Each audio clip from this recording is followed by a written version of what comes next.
রাজ্যে ক্ষমতায় এসেছে বিজেপি, তবে নতুন সরকার গঠন হয়ে গেলেও রাজ্যের রাজনীতিতে শোরগোল থামেনি। উঠে আসছে একের পর এক বড় খবর। এই প্রতিবেদনেও আপনাদের সেই রকমই একটা বড় খবর জানাবো। 21শে মে দক্ষিণ 24 পরগনার ফলতায় পুনর্নির্বাচন, আর তার ঠিক আগেই নির্বাচনী লড়াই থেকে নিজেকে সরিয়ে নিলেন ওই কেন্দ্রের তৃণমূল প্রার্থী জাহাঙ্গীর খান। সাংবাদিক বৈঠকে তিনি বলেন, আমি ফলতার ভূমিপুত্র, আমি চাইব ফলতা শান্তিতে থাকুক এবং ফলতায় আরও বেশি উন্নয়ন হোক, সোনার ফলতা হোক, এটাই আমার স্বপ্ন ছিল। আমাদের মুখ্যমন্ত্রী ফলতার উন্নয়নের জন্য স্পেশাল প্যাকেজ দিচ্ছেন, সেই জন্য আমি আগামী 21শে মে যে পুনর্নির্বাচন আছে সেই পুনর্নির্বাচনের লড়াই থেকে নিজেকে দূরে সরিয়ে নিলাম। কি বলছেন জাহাঙ্গীর খান, আসুন শোনাই। আমি ফলতার ভূমিপুত্র, আমি চাইব ফলতা শান্তিতে থাকুক, সুস্থ থাকুক, ভালো থাকুক এবং ফলতায় আরও বেশি বেশি উন্নয়ন হোক। তাই সোনার ফলতা হোক, এটাই আমার স্বপ্ন ছিল।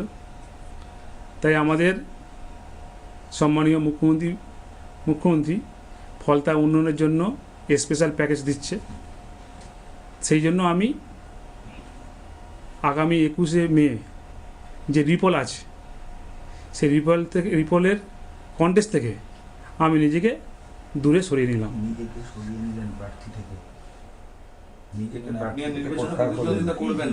আমি কন্টেস্ট থেকে নিজেকে দূরে সরিয়ে নিলাম ফলতার উন্নয়নের স্বার্থে, ফলতার সাধারণ মানুষের স্বার্থে। যেহেতু আমি ফলতার ভূমিপুত্র, তাই নিজেকে আমি কন্টেস্ট থেকে দূরে সরিয়ে নিলাম। আপনি তৃণমূল প্রার্থী, এটা কি আপনি ব্যক্তিগত সিদ্ধান্তে নিচ্ছেন নাকি দল আপনাকে নিজেকে ভোট থেকে সরিয়ে যেতে বললো? আপনার সিদ্ধান্তটা কার? এই যে ভোটের দুদিন আগে আপনি নিজেকে সরিয়ে নিচ্ছেন ভোট থেকে, এটা কি নিশ্চিত হার জেনে বা কি কারণে? আমি এর আগে অনেক প্রশ্ন করেছেন, উত্তর দিয়েছি। এর আগেও আমরা অনেক প্রশ্ন করেছি, উত্তর দিয়েছি। আজকে আমি যেটা আমার বলার ছিল সেটাই বললাম। আমি এই কন্টেস্ট থেকে নিজেকে দূরে সরিয়ে নিলাম ফলতার মানুষের স্বার্থে, ফলতার উন্নয়নের স্বার্থে, ফলতার শান্তি রক্ষার স্বার্থে। আমার একটাই প্রশ্ন, সেটা হচ্ছে 29 তারিখ ভোটে যে ঘটনাগুলো ঘটলো, টেপ লাগানো বিরোধী প্রার্থীর ক্ষেত্রে, কোথাও আতর লাগানো, এটা আপনি কেন করতে বললেন বা কেন করালেন যদি জিজ্ঞেস করি আপনাকে? 29 তারিখ এই রিপোল হলো তো একমাত্র ভোট অবাধ হয়নি বলেই, কমিশন তো একাধিক প্রমাণ পেয়েছিল। তো সেই পরিপ্রেক্ষিতে আপনি এটা কেন করিয়েছিলেন বা কার নির্দেশে করিয়েছিলেন? আমি এর আগে অনেক প্রশ্নের উত্তর দিয়েছি, 29 তারিখে অনেক প্রশ্নের উত্তর দিয়েছি। আমি আজকের যেটা আমার বলার ছিল যে আমি ফলতার মানুষের স্বার্থে, উন্নয়নের স্বার্থে, শান্তির স্বার্থে, সুস্থতার স্বার্থে, সোনার ফলতা গড়ার স্বার্থে আমি 21শে মে ইলেকশন থেকে নিজেকে কন্টেস্টে সরিয়ে নিই। গত 29 তারিখে ঘটনার পরিপ্রেক্ষিতে আপনি কি বলবেন? যে ঘটনা ঘটলো, মানুষ ভোট দিতে পারেনি, ভোটের ওপরে কালি, কোথাও টেপ লাগানো, কোথাও আতর লাগানো, এটা কেন করলেন বা করিয়েছিলেন? এটা আমি করিনি। এটা অনেকে অনেক রকম কথা বলছে নিজেদের মতো, কিন্তু আমি এই সমস্ত জানি না।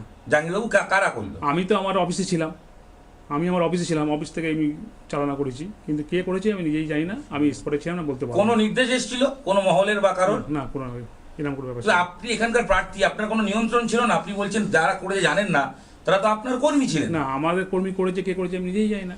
যারা বিরোধী দলের টেপ লাগালো, আমি প্রশ্ন না যারা আজকে যে জন্য আমি দেখেছিলাম যে আমি 21শে মে রিপোলের যে কন্টেস্ট আছে, কন্টেস্ট থেকে নিজেকে দূরে সরিয়ে নিলাম। একটা প্রশ্ন আছে আমি বিজেপি নিউজ 18 থেকে, যেটা ফলতা জুড়ে আপনার বিরুদ্ধে ভুরি অভিযোগ করছে, এটার বিষয়ে কি বলবেন? ভুরি অভিযোগ করছে সাধারণ মানুষ। ঠিক আছে, মানুষ যদি সাধারণ মানুষ করে, তারা যেটা ভালো বুঝেন সেটা বলছেন। আমার এখানে কিছু বলার কিছু নেই। আমার ব্যক্তিগত মত, আমি ফলতার মানুষের সঙ্গে কোনোদিন খারাপ ব্যবহার করিনি এবং প্রত্যেকটা মানুষ যে বলছে আমার সামনে, যারা বলছে তারা হয়তো আমার নিজেই চেনে না, আমাকে হয়তো জানে না। যারা বলছে তারা যদি আমার সামনে আসে এবং আমার সামনে চোখে কথা বলে, তারা বুঝতে পারবে যে তাদের যেটা বলছে সেটা ভুল।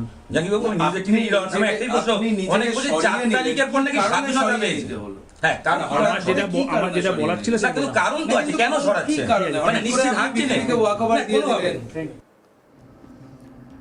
জাহাঙ্গীর খান নিজেকে নির্বাচনী লড়াই থেকে সরিয়ে নেবার পরেই রাজ্য রাজনীতিতে ব্যাপক শোরগোল পড়ে গিয়েছে। এই প্রসঙ্গে আইএসএফ বিধায়ক নওশাদ সিদ্দিকী বলেন, ফলতার নির্বাচন থেকে তৃণমূল কংগ্রেস প্রার্থী জাহাঙ্গীর খান নিজেকে প্রত্যাহার করে নিলেন। এটা নিয়ে প্রচুর চর্চা হচ্ছে, কিন্তু প্রশ্ন থেকে যাচ্ছে জনমানুষে, স্বইচ্ছায় তিনি নিজেকে গুটিয়ে নিলেন নাকি বিজেপির সঙ্গে সমঝোতার বার্তা দিলেন, নাকি তার দলের অভ্যন্তরীণ সিদ্ধান্ত তিনি মানলেন? এই বিষয়ে সময় উত্তর দেবে।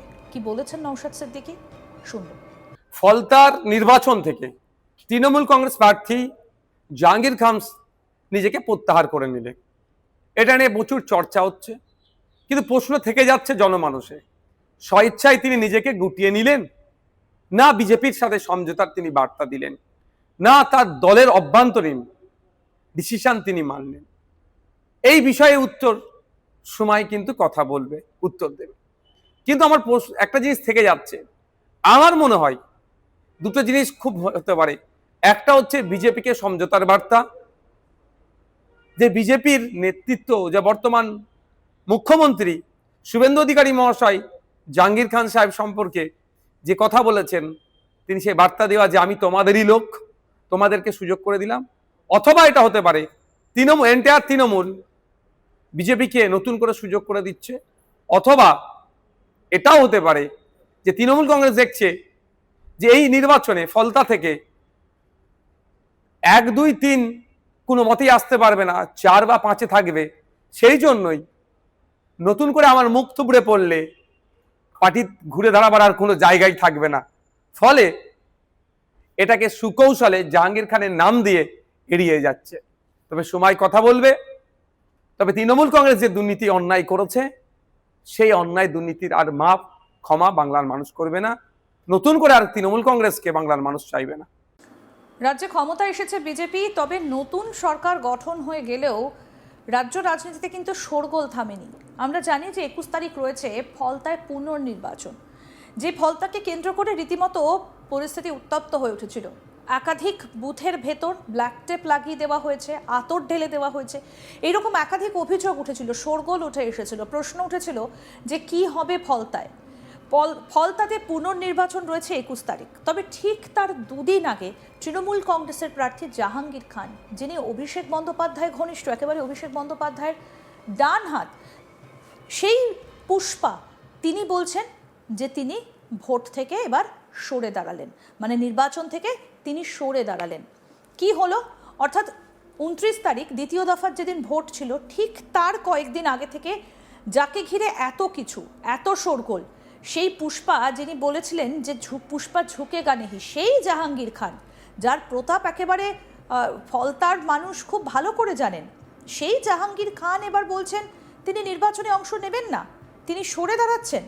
তাহলে খেলাটা হলো কোথায়? তৃণমূল কংগ্রেসের স্লোগান ছিল খেলা হবে, তাহলে কি এটা অন্য খেলার ইঙ্গিত? আবার নওশাদ সিদ্দিকী অবশ্য কটাক্ষ করতে ছাড়েননি। তিনি বলছেন যে হেরে যাবে তৃণমূল, একেবারে শেষের দিকে চলে যাবে, তাই মুখ বাঁচাতে, পিঠ বাঁচাতে এই পন্থা নিয়েছে তৃণমূল। এখন দেখার যে শেষ পর্যন্ত 21 তারিখ কি হয়। আমাদের নজর থাকবে। সমস্ত আপডেট পেতে দেখতে থাকুন আজ তাক বাংলা, সাবস্ক্রাইব করুন।